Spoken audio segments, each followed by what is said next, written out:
வஸ்ஸலாத்து வஸ்ஸலாம் அலா ரசூலில்லா வ அலா ஆலிஹி வ அஸ்ஹாபிஹி அஜ்மஈன் அம்மா பாத்.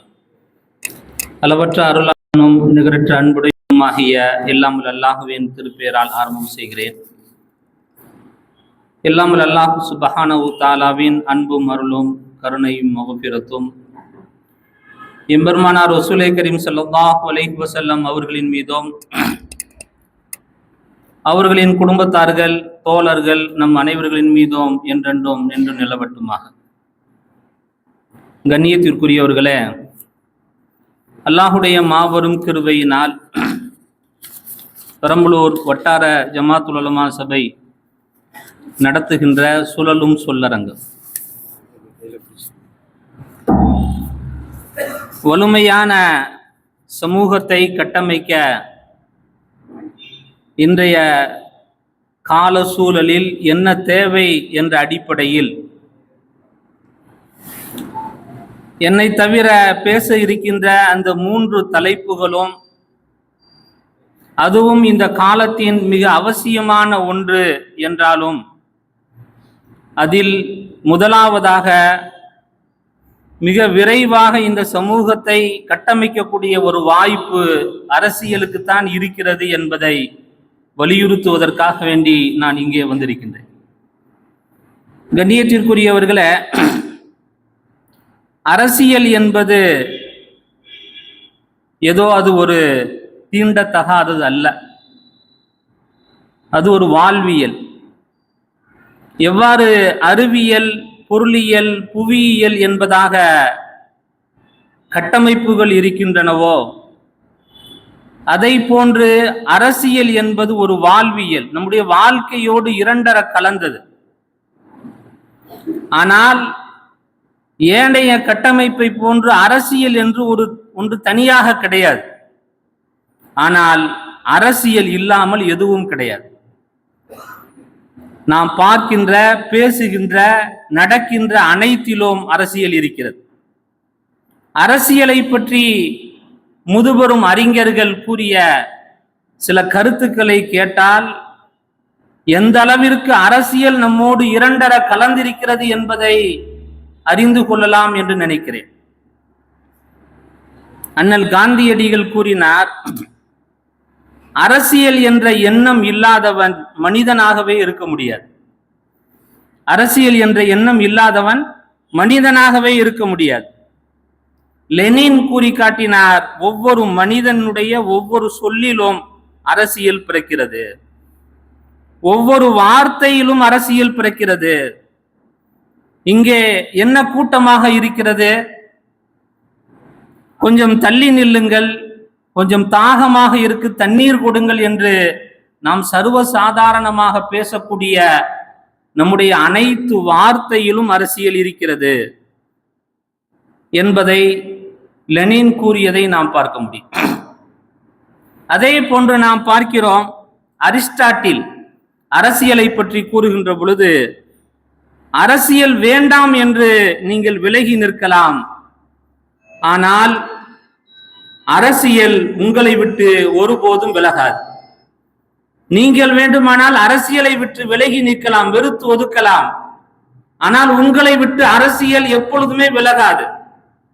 பிளாட்டோ கூறி காட்டினார், அரசியல் வேண்டாம் என்று நீ விலகி நின்றால் நீ யாரை வெறுக்கிறாயோ, நீ அருவருக்கிறாயோ அவரின் ஆட்சிக்கு கீழ் வாழ நேரிடும். அரசியல் வேண்டாம் என்று கடந்த காலங்களில் வெறுத்ததின் விளைவு இன்று நம்மையும் மீறி நம் தலையின் மீது நம் வெறுத்த ஆட்சியாளர்கள் சுமத்தப்பட்டுள்ளதை நாம் கண்கொண்டு பார்த்து கொண்டிருக்கின்றோம். அரசியல் வேண்டாம் என்று விலகி நிற்பது இருக்கிறதே, அது வானமே இல்லாத பூமியில் வாழலாம் என்கின்ற முட்டாள்தனமான கருத்து என்பதாக கூறப்பட்டுள்ளது. அதே போன்று மாவீரன் நெப்போலியன் கூறி காட்டினான், இந்த உலகத்தில் நடக்கிற கெட்டது எல்லாம் கெட்டவன் தான் காரணம் என்பது அல்ல. இந்த உலகத்தில் நடக்கிற எல்லா கெட்ட செயல்களுக்கும் காரணம் கெட்டவன் தான் என்பது அல்ல. அதை தடுக்காமல் வேடிக்கை பார்த்து கொண்டிருக்கிற நல்லவனும் தான் அதற்கு காரணம். இன்றைய அரசியல் சித்து விளையாட்டுகளில் நாம் சிக்கு முக்காடி நிற்கின்ற இந்த நிலைக்கு காரணம் நாம் நம் கடந்த காலங்களில் எடுத்த முடிவுதான் என்பதை நாம் சிந்தித்து உணர கடமைப்பட்டிருக்கிறோம். அதே போன்று நபியுடைய வாழ்வில் எவ்வாறு அரசியல் தோன்றியது, எந்த காலகட்டத்தில் இந்த அரசியலை அவர்கள் கையில் எடுத்தார்கள் என்பதை நாம் பார்க்கின்ற பொழுது, நபியினுடைய வாழ்க்கையினுடைய முக்கியமான 2 பயணம், ஒன்று மேராஜ் பயணம். இந்த பயணம் ஆன்மீக பயணம் என்பதாக வரலாற்று ஆய்வாளர்கள் கூறுவார்கள். இரண்டாவதாக ஹிஜ்ரத் பயணம். இந்த பயணத்தை வர்ணிக்கக்கூடிய வரலாற்று ஆய்வாளர்கள் இது ஒரு அரசியல் பயணம் என்பதாக குறிக்காட்டுகின்றனர். ஹிஜ்ரத் இருக்கிறதே, இது ஒரு அரசியல் முன்னோட்டம், சமூக எழுச்சிக்கான வித்து என்பதாக ஆய்வாளர்கள் குறிக்காட்டுகின்றனர். எப்போதுமே பதவிக்கு ஆசைப்படாத, பதவியை அல்லாஹ்விடத்திலே கேட்காத அல்லாஹ்வுடைய தூதர் ஸல்லல்லாஹு அலைஹி வஸல்லம் அவர்கள் ஹிஜ்ரத்தின் போது கேட்டார்கள், வஜஅல்னி மின் லதுன்க சுல்தானன் நஸீரா, எனக்கு ஆட்சி அதிகாரத்தை கொடு என்பதாக அல்லாஹ்விடத்திலே அல்லாஹ்வுடைய தூதர் ஸல்லல்லாஹு அலைஹி வஸல்லம் அவர்கள் கேட்டார்கள். இந்த வசனத்திற்கு விளக்க உரை கூடக்கூடிய தப்சீர் தபரி இமாம் இப்னு கஸீர் ரஹ்மத்துல்லாஹி அலைஹி அவர்கள் கூறுகிறார்கள், எப்போதுமே அதிகாரத்தை கேட்காத நபி ஸல்லல்லாஹு அலைஹி வஸல்லம் அவர்கள் ஹிஜ்ரத் பயணத்தின் போது எனக்கு அதிகாரத்தை கொடு என்று கேட்டார்கள். ஏன் என்றால் அவர்களுக்கு அப்பொழுது ஒரு மிகப்பெரிய நெருக்கடி நிலை ஏற்பட்டது. நபிகள் நாயகம் ஸல்லல்லாஹு அலைஹி வஸல்லம் அவர்களுக்கு மிகப்பெரிய நெருக்கடி ஏற்பட்டது. அலிம நபியுல்லாஹு அல்லா தாக்கத் லிஹாதிஹில் உம்மா இல்லா பி சுல்தானன், இந்த உம்மத்திற்கு அதிகாரம் கையில் இருந்தால்தான் இதற்கு சக்தி என்பதை நபிகள் நாயகம் ஸல்லல்லாஹு அலைஹி வஸல்லம் அவர்கள் அறிந்து கொண்டு புரிந்து கொண்டு அல்லாஹ்விடத்திலே கேட்டார்கள், எனக்கு ஆட்சி அதிகாரத்தை கொடு என்பதாக நபிகள் நாயகம் ஸல்லல்லாஹு அலைஹி வஸல்லம் அவர்கள் கேட்டார்கள். இங்கே நாம் கவனிக்க வேண்டிய ஒரு முக்கியமான விஷயம் என்னவென்றால், இந்த வார்த்தையை நபி கேட்டதும் ஹிஜ்ரத் என்ற பயணம் தொடங்கியதும் எப்போது என்றால், நபிக்கு மிகப்பெரிய நெருக்கடி ஏற்பட்ட போது, அவர்கள் நெருக்கடிக்கு உள்ளாக்கப்பட்ட போதுதான் இந்த வார்த்தையை கேட்டார். எப்படிப்பட்ட நெருக்கடி என்று நாம் பார்க்கின்ற பொழுது, மக்காவில் வாழ முடியாது என்ற நெருக்கடி, அடித்து துரத்தப்பட்ட ஒரு நிகழ்வு, தாயிஃபிலே அடித்து துரத்தப்பட்ட நிகழ்வு இந்த நேரத்தில் தான் நடைபெற்றது. அதே போன்று மக்காவில் உள்ள முஸ்லிம்கள் வெளிரங்கமாக வணக்க வழிபாடுகளை செலுத்த முடியாத ஒரு நெருக்கடி. இந்த நெருக்கடிகள் எல்லாம் அப்படியே இன்று நம் கண் முன்னால் நிழலாடி கொண்டிருக்கின்றன. நபிகள் நாயகம் ஸல்லல்லாஹு அலைஹி வஸல்லம் அவர்களுக்கு மக்காவில் வெளிரங்கமாக வணங்க முடியாத ஒரு நெருக்கடி நிலை, வாழ்வுரிமைக்காக வேண்டி போராட வேண்டிய ஒரு நிலை வந்தது. குறிவைத்து முஸ்லிம்கள் தாக்கப்பட்டார்கள், ஊரை விட்டே போக வேண்டிய நெருக்கடி வந்தது. அந்த சூழலில் தான் அதிகாரத்தை அல்லாஹ்வுடைய தூதர் ஸல்லல்லாஹு அலைஹி வஸல்லம் அவர்கள் கையில் எடுத்தார். கையில் எடுத்தது மட்டுமல்லாமல் அதில் வெற்றி கண்டார்கள். அறியப்பட்ட உலகத்தின் பகுதியை ஹதரத் உமர் ரலியல்லாஹு அன்ஹுடைய ஆட்சி காலத்தில் இஸ்லாம் சென்றடைந்தது. ஆட்சி அதிகாரம் இஸ்லாத்தின் கையில் இருந்தது. அன்றைய காலத்தில் அறியப்பட்ட உலகத்தினுடைய பகுதியை என்று நாம் பார்க்கின்ற பொழுது, இந்த ஹிஜ்ரத்துடைய பயணத்தில் எடுத்த அந்த அரசியல் பயணம் மிகப்பெரிய வெற்றி அடைந்தது. உலகத்திற்கு மிகப்பெரிய நிம்மதியை, சந்தோஷத்தை பெற்று தந்தது என்று நாம் பார்க்கிறோம். இன்று நாம் இந்தியாவில் இது போன்ற நெருக்கடி நிலைகளை சந்தித்துக் கொண்டிருக்கின்றோம். எந்த அளவிற்கு என்றால்,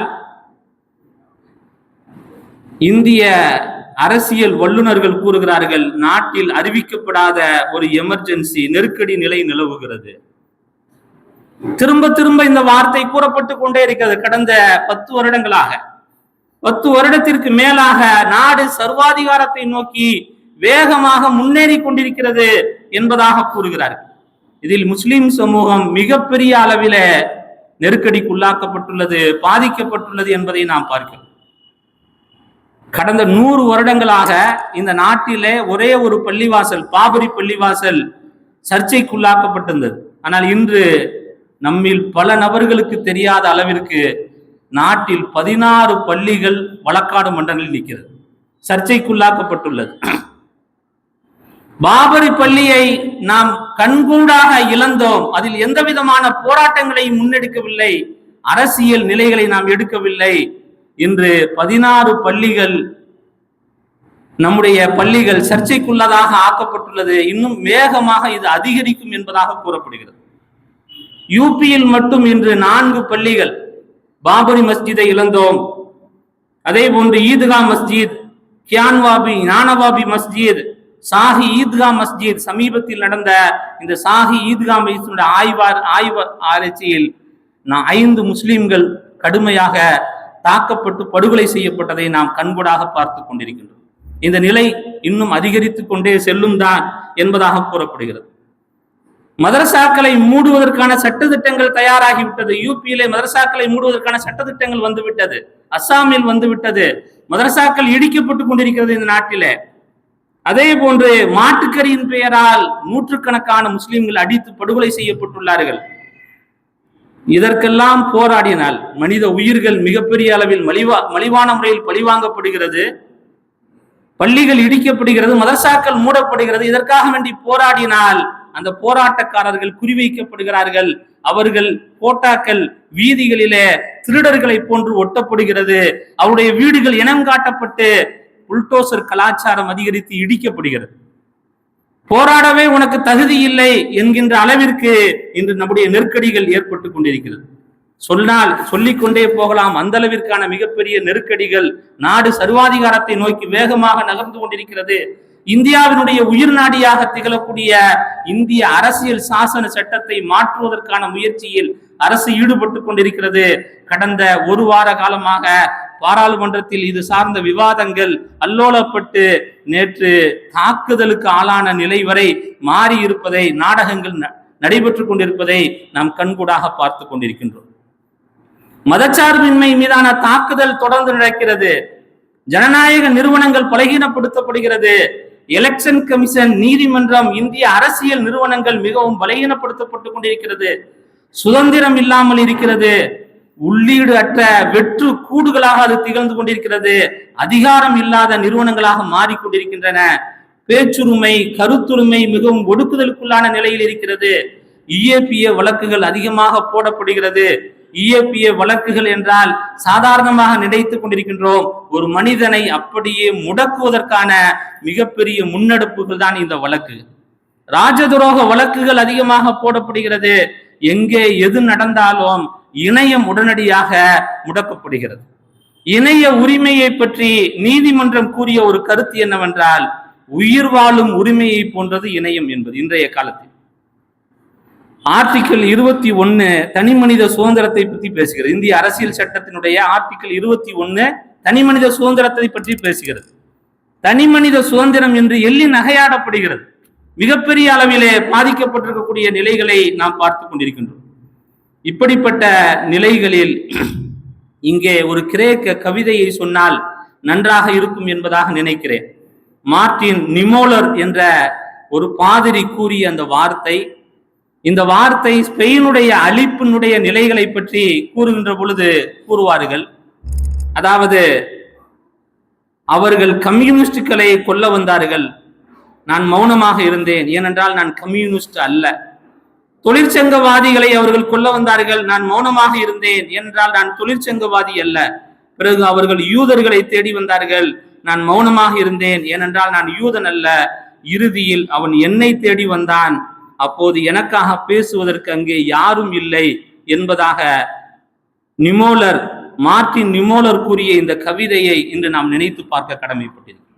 நாம் போராடாமல், அரசியலில் நாம் ஈடுபடாமல் இந்த பிரச்சனைகளை தீர்க்க முடியாது என்பதை நாம் சிந்தித்து பார்க்க கடமைப்பட்டிருக்கிறோம். அதே சமயத்தில் இந்த நாட்டில் அரசியலில் ஈடுபட்டு நம்முடைய முன்னோர்கள் எந்த அளவிற்கு சாதித்தார்கள் என்ற வரலாறுகளில் ஒரு 2 விஷயங்களை கூடி எனது உரையை முறிக்கிறேன். அதாவது, கண்ணியத்திற்குரிய காயிதே மில்லத் அவர்களுடைய வரலாற்றை நாம் பார்க்கின்ற பொழுது, இந்திய திருநாட்டில் அவர்கள் அரசியலை சிறப்பாக செய்ததனுடைய விளைவு காமராஜர் போன்ற தூய்மையான அரசியல்வாதிகளை போன்று போற்றப்படக்கூடிய அளவிற்கு காயிதே மில்லத்தினுடைய அரசியல் இருந்தது. அவருடைய அரசியலை பற்றி கூறுகின்ற 1896ஆம் ஆண்டு ஜூன் மாதம் 5ஆம் தேதி திருநெல்வேலி பேட்டையில் பிறந்து பிஏ பட்டப்படிப்பை முடித்தார்.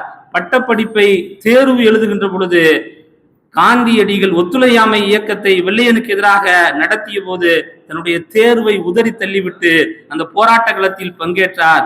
இந்திய அரசியல் அமைப்பை உருவாக்கிய இந்திய அரசியல் நிர்ணய மன்றத்தின் உறுப்பினராகவும் அவர் சிறப்பாக பணியாற்றினார். 1962, 67, 71 என்று 3 காலங்கள் 15 வருடங்கள் கேரளா மஞ்சேரி தொகுதியில் போட்டியிட்டு பாராளுமன்ற தொகுதி உறுப்பினராக சிறப்பாக பணியாற்றினார் என்பதை நாம் பார்க்க முடிகிறது. அதே போன்று தொழில்துறையிலும் சிறப்பாக விளங்கினார். தன்னுடைய வருமானத்தையும் சீராக வைத்துக் கொண்டார். தோல் பொருள், இறைச்சி ஏற்றுமதி விற்பனையில் திறம்பட செயல்பட்டார். அதே சமயத்தில் தொழில்துறையில் புகழ்பெற்றதால் சென்னை துறைமுக பொறுப்பு கழகம், சென்னை வர்த்தகத்துறை, தென்னக ரயில்வே ஆலோசனை மன்றம், இந்திய வேளாண்மை ஆராய்ச்சி கவுன்சில், தொழில்நுட்ப திட்டக்குழு, சுங்கவரி கழகம், இந்திய தொழில் வர்த்தக சபை போன்ற ஏராளமான பொறுப்புகளில் உறுப்பினராக இருந்து செயல்பட்டார் என்பதை நாம் பார்க்க முடியும். அதே போன்று அபுல் கலாம் ஆசாத் 1888 வருடம் மக்காவில் பிறந்தார். மக்காவில் பிறந்து 2 ஆண்டுகளில் 1890 இந்தியாவில் உள்ள கொல்கத்தாவில் அவருடைய தாயும் தந்தையும் குடியேறினார்கள். 12 வயதில் அல் கசாலி என்ற ஒரு பத்திரிகையில் பணியாற்றினார். 16வது வயதில் மஹ்சான் என்ற இதழ் பத்திரிகையை தனியாக அவரே தொடங்கி நடத்தினார். வங்க பிரிவினையின் போது அரசியலில் நுழைந்தார். அதற்கு எதிராக நாடு முழுவதும் பிரச்சாரம் செய்தார். 1919 கிலாபத் இயக்கத்திலே சேர்ந்து செயல்பட்டார். 1920 காந்தியை சந்தித்து காங்கிரஸில் இணைந்தார். 1923 இளம் வயதிலேயே காங்கிரசினுடைய தலைவராக அவர் மாறினார். 1930ஆம் ஆண்டு காந்தியடிகளுடைய உப்பு சத்தியாகிரக போராட்டத்தில் பங்கேற்று வெள்ளையர்களால் கைது செய்யப்பட்டு மீரட் சிறையில் 1.5 வருடம் இருந்தார். 1940ஆம் ஆண்டு மீண்டும் காங்கிரசின் தலைவராக இருந்து 46 வரை சிறப்பாக செயல்பட்டார். சுதந்திரத்திற்கு பிறகு இவருடைய செயல்பாடுகளை பார்க்கின்ற பொழுது நவீன கல்வியின் சிற்பி என்பதாகவும், கல்விக்காக மத்திய ஆலோசனை வாரியத்தினுடைய தலைவர், சுதந்திர இந்தியாவினுடைய முதல் கல்வி அமைச்சராக அபுல் கலாம் ஆசாத் செயல்பட்டார். அவர் தொடர்ந்து 11 வருடம் கல்வி அமைச்சராக பொறுப்பேற்றார். 1951ஆம் ஆண்டு காரக்பூரில் இந்திய தொழில்நுட்ப கழக நிறுவனத்தின் அமைக்கப்பட்டது. இந்த நிறுவனம் பின்பாக மும்பை, கான்பூர், சென்னை, டெல்லி போன்ற நகரங்களில் அமைக்கப்பட்டது. இந்திய தொழில்நுட்ப கல்வி நிறுவனங்கள் மிக சிறப்பாக செயல்பட்டன. 1953 பல்கலைக்கழக மானிய குழுவை அமைத்தார். 1955 திட்டமிடுதல் கட்டிடக்கலைக்கான பள்ளி ஏற்படுத்தப்பட்டது. அறிவியல் மற்றும் தொழில்துறை ஆராய்ச்சி கவுன்சில் CSIR என்ற அமைப்பை தோற்றுவித்தார். இந்திய கலாச்சார உறவுகளை மேம்படுத்துவதற்காக வேண்டி 1950ஆம் ஆண்டு கலாச்சார உறவுக்கான இந்திய கவுன்சில், 1954 சாகித்ய அகாடமி, 1954 லலித் கலா அகாடமி போன்ற மிகப்பெரிய நிறுவனங்களை அவர் தோற்றுவித்தார் என்பதை நாம் பார்க்கணும். இன்று சிறப்பாக செயல்பட்டு கொண்டிருக்கக்கூடிய IIM, IIT போன்ற நிறுவனங்களை உருவாக்கியவர் அபுல் கலாம் ஆசாத். இப்படி நம்முடைய முன்னோர்கள் இந்த நாட்டில் அரசியலில் சாதித்திருக்கிறார்கள். அதற்கான வழிவகைகள் இருக்கிறது. நாம் செயல்படுகின்ற பொழுது இந்த சமூகத்தின் பிரச்சனைகளை ஏனைய எல்லா நிலைகளிலும் சரிப்படுத்துவதை விட மிக வீரியமாக அரசியலில் சரிப்படுத்த முடியும், இந்த சமூகத்தை வலிமையாக ஆக்க முடியும் என்பதாக கூறிக்கொண்டு எனது உரையை நிறைவு செய்கிறேன். வாஹிர் தவானா அல்ஹம்துலில்லாஹி ரப்பில் ஆலமீன். அஸ்ஸலாமு அலைக்கும் வரஹ்மத்துல்லாஹி.